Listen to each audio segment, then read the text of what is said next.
ہمیں کچھ ایسی چیزوں کا سامنا کرنا پڑا ہو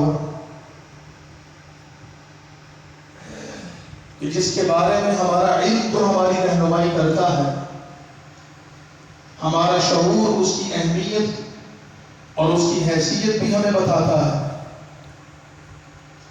لیکن عملی زندگی میں پریکٹیکل میں آ کر ہم اس میں صفر پر چلے جاتے ہیں، تو ضرورت محسوس ہوتی ہے کہ ان چیزوں کا ذکر کیا جائے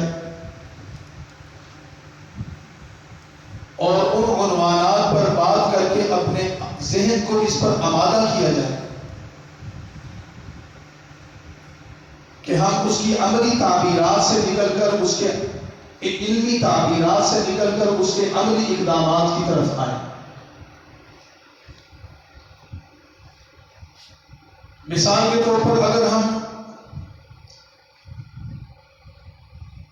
دینی علم سے وابستہ لوگ ہیں، تو کہ تقریباً سارے لوگ یہی ہیں جو بیٹھے ہیں،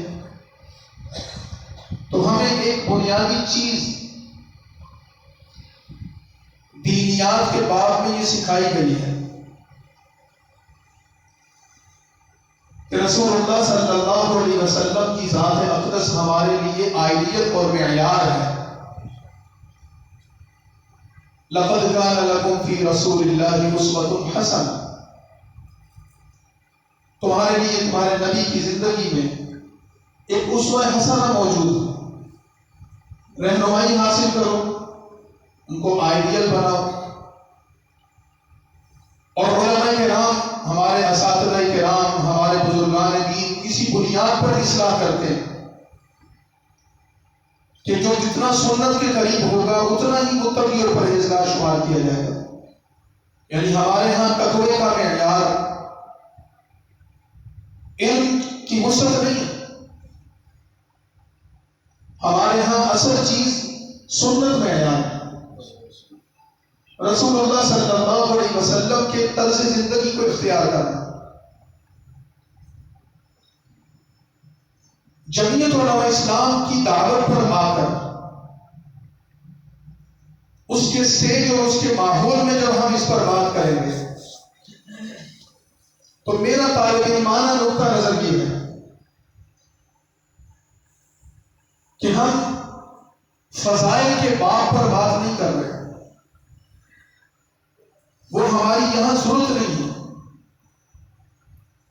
وہ ہمارا موضوع نہیں ہے۔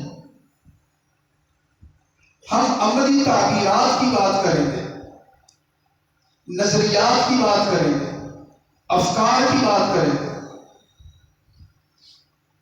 کیونکہ بہت سی چیزیں ایسی ہوتی ہیں کہ جن کے فضائل کو بیان کیے جاتے ہیں اور بیان کرنے والا اس پر بڑی تفصیل سے بات کرتا ہے، لیکن ہماری عملی زندگی اس سے خالی ہوتی ہے۔ ہمارے استاد ایک فرمایا کرتے تھے کہ آپ کسی عالم کو یہ کہیں کہ وہ تہجد کے فضائل بیان کرے تو وہ 1 گھنٹہ بلا تکلف روانی کے ساتھ اس کے فضائل پر بات کرے گا، لیکن کتنے لوگ ہوں گے جو تہجد گزار ہوں گے، اس پر آ کر ہمیں سوچنا پڑے گا۔ جمعیت علماء اسلام کے پروگرام کو سمجھنے کے لیے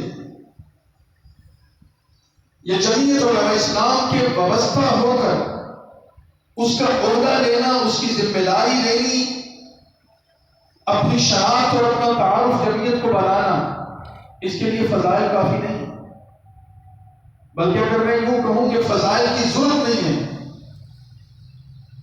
تو میں پورا یقین رکھتا ہوں اپنے اس بات پر کہ ہمیں فضائل سے نکل کر عمل کی طرف آنا ہوگا۔ اب علماء کرام کو میں کیا سمجھاؤں، میں تو خود طالب علم کہ میں کیا بات عرض کرنا چاہ رہا ہوں۔ ہمارا ایک مسئلہ جو ہمارا ایک دینی ذہن رکھنے والے لوگوں کا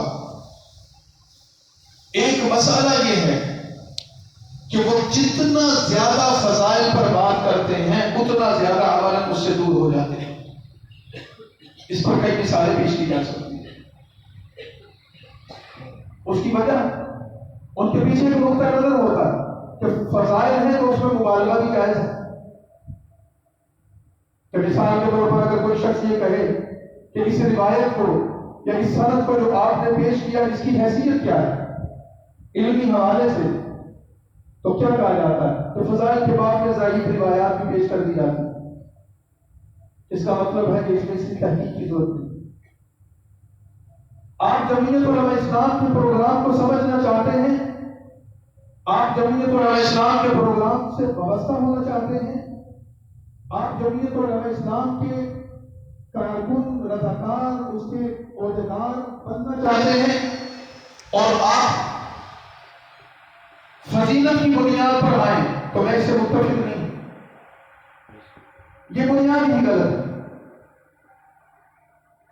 مثلا مولانا بھی ایک بات کر رہے تھے، اپنے حضرت نے بھی بات کی، بڑا خوبصورت پیغام میں بات کی ہے.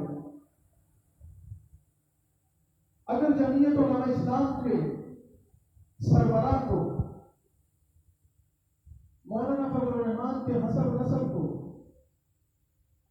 یا جمعیت علماء اسلام کے قائد مولانا مفتی محمود کو یا ان سے پہلے مولانا غلام قوس ہزاروی کو، مولانا احمد علی لاہوری کو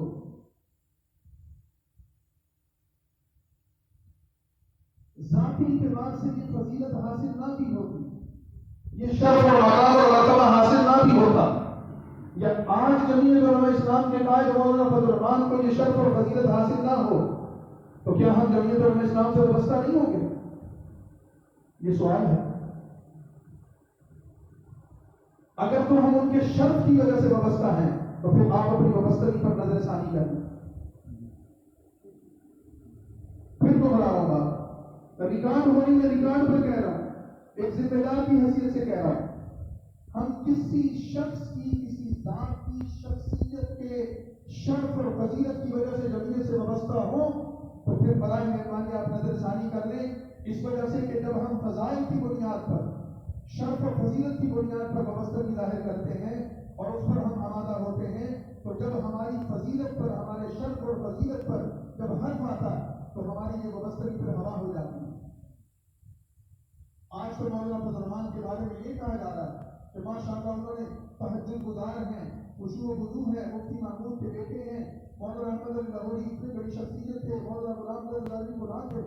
اور جب اس شخصیت کا بحیثیت انسان وہ کمزور پہلو لوگوں کے سامنے آئے گا اور وہ بحیثیت انسان صحیح ہو یا غلط ہو، کوئی کمزور پہلو سامنے آئے گا تو آپ کی جماعتی وابستگی کہاں کھڑی ہوگی؟ پھر آپ کہاں ہوں گے؟ انسان ہے، اس کے اندر عیوب بھی ہیں، اس کے اندر کمزوریاں بھی ہیں، اس کے اندر کمیاں بھی ہیں، بشری تقاضے ہیں، خطائیں ہیں. فرشتہ تو ہے نہیں، پیغمبر تو ہے نہیں، پھر آپ کہاں کھڑے؟ لہذا ہم کسی کو مائل کرنا چاہیں، دلیل دینا چاہیں، بحیثیت جماعت کے کارکنوں کے میں آپ کی اس دلیل سے متفق نہیں ہوں. آپ نظریے پر بات کریں. مولانا فضل الرحمان اللہ نے ان کو مقام اور شرف عطا کیا. آج مولانا فضل الرحمان جمعیت کو چھوڑ دے تو کیا نصیر جمعیت کو چھوڑ دے گا؟ کبھی نہیں چھوڑے گا. مجھے اللہ نے جو شعور دیا ہے، مجھے اللہ نے جو سمجھ دی ہے، میں نے اپنی اس جماعت سے وابستگی کسی فضیلت یا کسی مرتبے یا کسی شرف کی بنیاد پر نہیں رکھی، شعور کی بنیاد پر رکھی ہے. میں یہ سمجھتا ہوں کہ اس قوم کو نجات دینے کے لیے جمعیت علماء اسلام کے پروگرام پر عمل ضروری ہے. اگر آپ نہیں کریں گے کہ ملک برباد اور قوم برباد ہو جائے گی، اس کے علاوہ کوئی حل موجود نہیں. اب اس یقین کے لیے دلیل کی ضرورت ہے، اس یقین کے لیے عملی طاقت کی ضرورت ہے. آپ کو آگے بڑھنا ہوگا. آگے اللہ کا شکر ہے کہ اس نے ہمیں ایسی قیادت عطا کی، جیسے مولانا نے فرمایا، اللہ نے ایسی اوصاف والی قیادت عطا کی کہ اللہ کا کرم ہے. ہم کسی بدکردار، کسی دانی شرابی کی لیڈری اور رہنمائی میں قدم نہیں بڑھا رہے. اولیاء اللہ کے ہم قافلے کا حصہ ہیں، اور اس کا ایک ایک فرد اللہ کا کرم اور فضل ہے کہ وہ اللہ کے دوستوں میں شامل ہے. مولانا حامد میاں رحمۃ اللہ علیہ، مولانا حسین احمد مدنی رحمۃ اللہ علیہ کے بیٹے تھے، جامعہ مدنیہ لاہور کے محتمم تھے، جمعیت علماء اسلام کے امیر تھے پاکستان. ہمارے صوبائی امیر حضرت مولانا محمود میاں صاحب کے والد رحمت اللہ علیہ،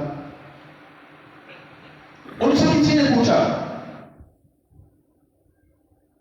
کہ کوئی انسان حق سے وابستہ ہونا چاہتا ہے،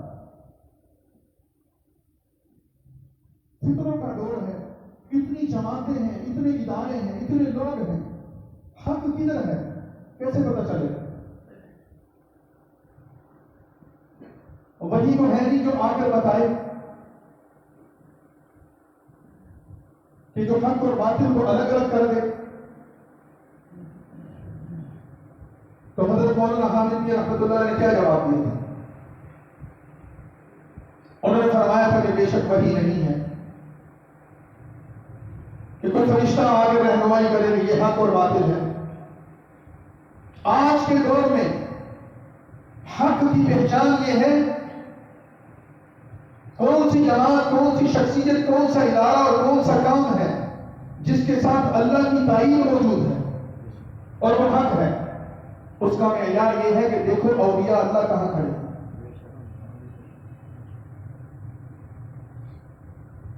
جہاں اولیاء اللہ کی تائید ہوگی وہاں اللہ کی بھی تائید ہوگی۔ اگر ہم جمعیت علماء اسلام کو دیکھیں، پاکستان میں ہر وہ شخص جس کا عقیدہ درست ہوگا، ہر وہ شخص جس کے عمل میں پاکیزگی ہوگی، وہ فطرتاً اور طبیعتاً جمعیت علماء اسلام کی تائید کرے گا۔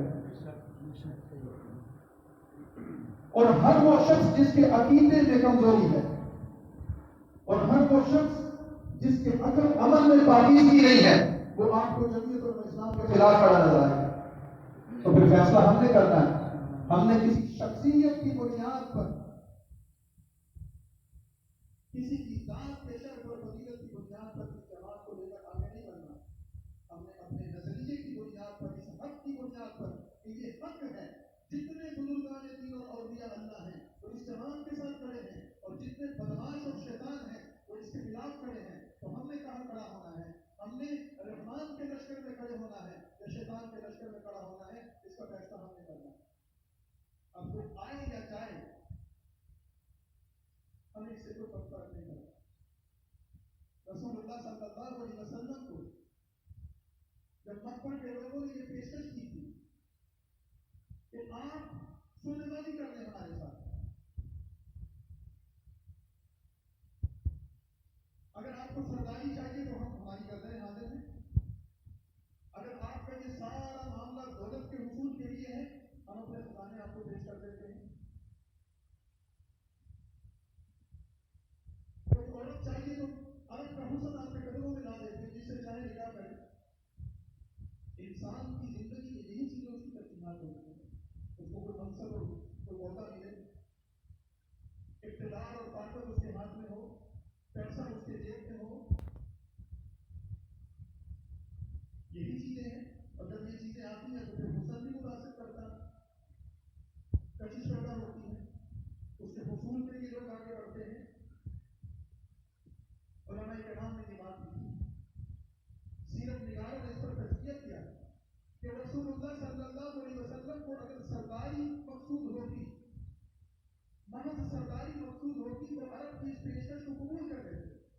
ابو طالب عرب کے قبائل کے نمائندہ بن کر آپ کے پاس آئے تھے۔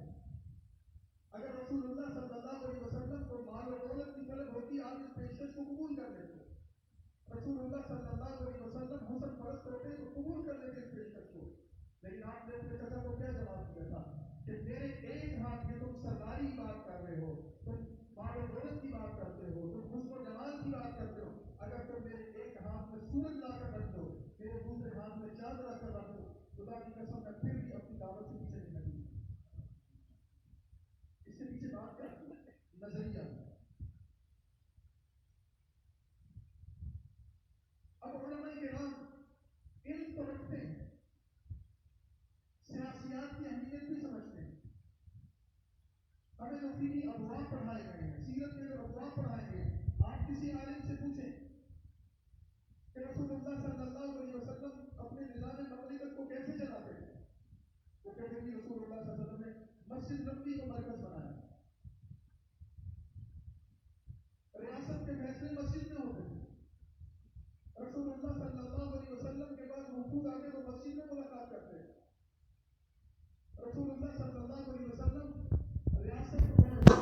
اقتدار کے معاملات کی مشاورت مسجد نبوی میں کرتے تھے.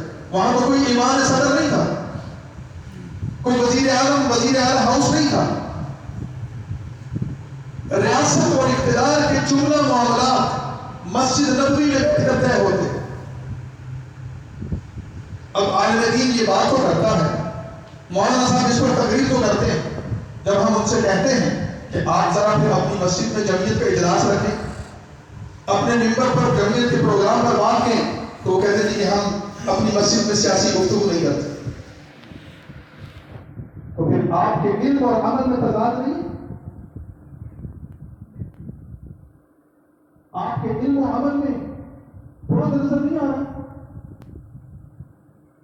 آپ رسول اللہ صلی اللہ علیہ وسلم کی مسجد نبوی کی تعبیر لوگوں کے سامنے پیش کرتے, لیکن اپنی مسجد کو آپ سیاست سے پاک رکھنا چاہتے ہیں. اسی وجہ سے تو یہاں کام نہیں ہو رہا. اب حضرت سیاست پر بات کر رہے ہیں, ہم دائی ہیں نا اس کے, تو بات تو ہم کر رہے ہیں, پریکٹیکل میں ہم کیا کر رہے ہیں.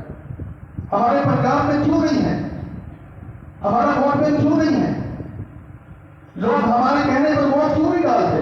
اس وجہ سے کہ ہم لوگوں کو بتاتے نہیں. جب تک پنجاب میں اس ممبر پر بیٹھ کر ہم جمعیت علماء اسلام کی بات نہیں کریں گے, کبھی بھی جمعیت علماء اسلام کو لوگ قبول نہیں کر سکتے. ہم عام لوگوں کی بات نہیں کر رہے, پہلے ہمیں اپنی بات کرنی ہوگی. کیا مجھ میں یہ ہمت ہے اپنی مسجد کے, اپنے مدرسے کے, اپنی خانقاہ کے, اپنے حجرے میں جمعیت کا جھنڈا لگانے کی, جمعیت کا اجلاس کرنے کی, جمعیت کی بات کرنے کی, جمعیت کی دعوت دینے کی, لوگوں کو اس چیز کی اہمیت بتانے کی اگر مجھ میں ہمت ہے تو پھر یہ سمجھیں کہ آپ کے علاقے میں, آپ کے محلے میں, آپ کی گلیوں کوچوں میں جمعیت کا پیغام خود بخود گونجے گا اور اللہ گھر گھر پہنچائے گا. اور اگر میں اتنی ہمت نہیں رکھتا تو پھر مجھے ان تربیتی مراحل سے گزرنا پڑے گا. پھر میرے اندر کمزوری موجود ہے, میں صرف فضیلت کی بنیاد پر, شرف کی بنیاد پر, یا کسی چیز کی کشش یا متاثر ہونے کی بنیاد پر ایک جماعت کی بات تو کرتا ہوں, لیکن میرے دل و دماغ میں اور میرے اندر اس جماعت کا نظریہ نہیں کیا ہوا. اگر میرے اندر نظریہ ہوتا تو پھر وہ لوگوں کے سامنے اس کا اظہار نہیں ہوتا. سیدنا بلال رضی اللہ تعالیٰ عنہ کی بات ہم نہیں بتاتے کہ گرم تپتی ہوئی ریت پر ان کو ننگے بدن لٹایا جاتا اور سینے پر پتھر رکھ دیا جاتا اور سیدنا بلال کی زبان سے آہت آہت کی صدائیں آتی. کیا وجہ ہے؟ ان کا جسم جل گیا. حضرت عمر رضی اللہ تعالیٰ کے بارے میں آتا ہے کہ کبھی کبھی حضرت بلال کو کہتے تھے ذرا اپنی پشت کو مجھے دکھاؤ, انگاروں پر لپا کر ان کے جسم کو جلائے. اور سیدنا عمر دیکھتے اور روتے کہ کیا کیا ہمارے مسلمانوں نے قربانیاں کی. آگ کے انگاروں پر جسم جلتا اور جسم کی چربی سے وہ آگ ٹھنڈی ہوتی پگھلنے کی وجہ سے, اور سیدنا بلال کی زبان سے آہت آہت کی صدا آتی. میرے پر ایک پرچہ ہو جائے, میرا تھانے دار میرا مخالف ہو جائے, میرا مسجد کا کمیٹی میری بات نہیں سننے کے لیے تیار, کمیٹی کا صدر میرے مزاج کے موافق نہیں ہے, میرے علاقے میں کوئی بندہ میری مخالفت کر رہا ہے اور میں اس وجہ سے کہ کمیٹی کا صدر ناراض ہوگا, تھانہ دار ناراض ہوگا, علاقے کا چودھری اور وڈیرا ناراض ہوگا, میں ممبر پر جمعیت کی بات نہیں کرتا, پھر سمجھو کہ تمہارے اندر نظریہ موجود ہوگا. پھر پہلے اپنے اندر وہ نظریہ ڈالنا ہوگا. جب تک یہ چیز ہمارے اندر ہمارے وجود کا حصہ نہیں بنے گی, جمعیت علماء پنجاب کے عوام کی جماعت نہیں بن سکتی. سال ہر سال حضرت گزر گئے, عشرے گزر گئے, 80 کی دہائی سے لے کر 90 کی دہائی گزری اور 20 سال اس صدی کے گزر گئے. کم و بیش 20 صدی ہونے والی ہے. یہ چیز ہمارے مزاج سے نکل گئی. اس ملک میں ایک حکمران آیا, اس نے یہاں کے علماء کو فرقہ واریت کا زہر دیا, یہاں کے مذہبی لوگوں کو عسکریت کا راستہ دکھایا. فرقہ واریت اور عسکریت نے اس پنجاب کی زمین کو, اس کے مذہبی ماحول کو ایسا آلودہ کیا, بلکہ ایسا تباہ برباد کیا کہ اس کے نتیجے میں آج ہم دوبارہ اپنے وجود پر کھڑے نہیں ہو پا رہے. تو اگر آج ہمیں موقع ملا ہے, جمعیت علماء اسلام سے وابستہ ہے, جمعیت علماء اسلام کا پرچم ہم نے اٹھایا ہے, جمعیت علماء اسلام کے کارکن, اس کے رضاکار, اس کے عہدیدار ہم بنے ہیں, اس کو غنیمت جانیے. جمعیت علماء اسلام آپ کی عزت میں اضافے کا ذریعہ ہے، لیکن یہ اس وقت تک نہیں ہوگا، ابدا اس وقت تک نہیں ہوگا جب تک ہمارے اندر جمعیت کا نظریہ نہیں ہوگا، اس کا مزاج نہیں ہوگا، اور وہ کسی شرف اور فضیلت کی بنیاد پر نہیں ہوگا، وہ خالصتاً نظریے کی بنیاد پر ہوگا۔ افراد آتے ہیں چلے جاتے ہیں، افراد آتے ہیں چلے جاتے ہیں، جماعتیں تسلسل سے قائم رہتی ہیں، نظریات ہمیشہ باقی رہتے ہیں۔ رسول اللہ صلی اللہ علیہ وسلم کے انتقال پر سیدنا صدیق اکبر رضی اللہ تعالیٰ عنہ نے آپ کے انتقال کو ثابت کرنے کے لیے اور دین اسلام کو باقی ہونے کی کیا دلیل پیش کی تھی؟ وما محمد الا رسول قد خلت من قبله الرسل افإن مات او قتل انقلبتم على اعقابكم ومن ينقلب على عقبيه فلن يضر الله شيئا۔ سیدنا عمر رضی اللہ تعالیٰ عنہ جیسا شخص جو تلوار اٹھا کر کھڑا ہے کہ جس کی زبان سے یہ نکلا کہ حضور انتقال کر کے میں اس کی گردن مار دوں گا، لیکن وہ کہتے ہیں کہ جب میں نے سیدنا ابوبکر کی زبان سے یہ آیت سنی تو میں ایسے زمین پر گرا کہ میرا وجود برداشت نہیں کر سکا کہ واقعی حضور اس دنیا سے رخصت ہو گئے، اور مجھے یوں لگ رہا ہے کہ یہ آیت آج ہی کے دن کے لیے نازل ہوئی تھی۔ کیا بتائیے یہ آیت؟ جو محمد صلی اللہ علیہ وسلم کی عبادت کرتا تھا، یہی الفاظ تھے سیدنا صدیق اکبر کے کہ جو محمد کی عبادت کرتا تھا وہ سمجھ لے قدماں تھا، اور جو خدا وحدہ لا شریک کی عبادت کرتا ہے وہ آج بھی باقی ہے، وہ حج و قیوم آج بھی ہے، ہمیشہ رہے گا۔ تو میرے بھائی، یہاں مفتی محمود رحمۃ اللہ علیہ کا انتقال ہوا، لوگوں نے سمجھا کہ جمعیت ختم ہو، لیکن جمعیت کو اللہ نے پھر طاقت، پھر عروج کیا۔ آج مولانا کی شخصیت اپنے قد سے کھڑی ہے، اللہ تعالیٰ ان کے وجود کو سلامت رکھے، ان کو صحت اور سلامتی عطا فرمائے۔ ہماری بہت بڑی وہ امید ہے، ہمارا وہ سہارا ہے، صرف اس ملک کا نہیں، اس قوم کا نہیں، امت مسلمہ کا سہارا اور امید ہے۔ لیکن کل مولانا نہیں ہوں گے، ہم کہاں ہوں گے؟ آج جماعت کو عروج ملا ہوا ہے، خدا نہ خاصہ حالات الٹ جاتے ہیں، سختیاں آ جاتی ہیں، پابندیاں آ جاتی ہیں، گرفتاریاں آ جاتی ہیں، پرچے اور تھانے اور کچہریاں آ جاتی ہیں، ہم اس جماعت کے ساتھ ہوں گے کہ نہیں ہوں گے؟ یہ فیصلہ ہم نے کرنا ہے۔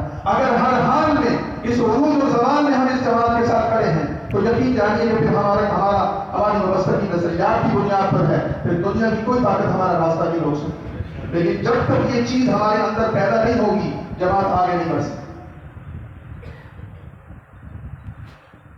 ہمارے پنجاب کے ماحول میں، ہمارے ضلعوں اور شہروں میں بھی تو اسی کا باشندہ ہوں، لاہور میں اور سیالکوٹ ناروال میں کوئی زیادہ فاصلہ تو نہیں، لوگوں کے مزاج بن گیا۔ علماء کرام کا سیاست میں کیا کام، مذہب کا سیاست میں کیا کام؟ بغیر مذہب کے جو سیاست چل رہی ہے، اس سے زیادہ گندگی اور غلاظت اور کہاں ہوگی جو سیاست میں؟ جب سیاست کو مذہب کے بغیر چلایا جائے گا تو یہی انجام ہوگا، زانی، شرابی، بد کردار، چور، کچکے، حرام خور، سودی معیشت چلانے والے، لوگوں کی زمینوں پر قبضے کرنے والے، جابر، ظالم لوگ، جو معاشرے کے رذیل ترین لوگ ہیں، وہ سیاست پر قابض ہو رہے ہیں، اور معاشرے کا عزت مند طبقہ ان کے ہاتھوں ذلیل و رسوا ہو رہا ہے۔ ہمارا جمعیت کا ایک پروگرام تھا چشتیہ میں، اس پروگرام کے آخر پر ہمارے جمعیت کے ایک ساتھی نے اسٹیج پر اعلان کیا، میں فلاں کا شکریہ ادا کرتا ہوں، فلاں کا شکریہ ادا کرتا ہوں، اور اپنے MLA کا بھی نام دیا کہ میں اس کا بھی شکریہ ادا کرتا ہوں۔ میں نے کہا تو کیسا بد نصیب بندہ ہے، جمعیت علماء اسلام ووٹ کی بات کرتی ہے، سیاست کی بات کرتی ہے، جب تم اپنے اسٹیج پر کھڑے ہو کر اپنے مخالف فریق کا شکریہ ادا کرو گے، تم کس منہ سے اس کے مقابلے پر ووٹ لو گے؟ ہماری نفسیات اس احساس کمتری سے ہمیں نکل نہیں دے۔ میں جمعیت کے اسٹیج پر بات کرتا ہوں، میں مسلم لیگ کا مقابلہ کروں گا، میں PTI کا مقابلہ کروں گا، میں فلاں جماعت کا مقابلہ کروں گا، میں نظام سے لڑوں گا، میں اس پر مذہبی سیاست کو غالب کروں گا، اور پھر اسی اسٹیج پر کھڑے ہو کر تم ایک ایسے نمائندے کا شکریہ ادا کر رہے ہو جو طاغوتی طاقتوں کا نمائندہ ہو، جو غیر مذہبی سیاست کا نمبردار ہو۔ پہلے تم اپنی کنفیوژن تو دور کرو، اپنے تذبذب کو دور کرو،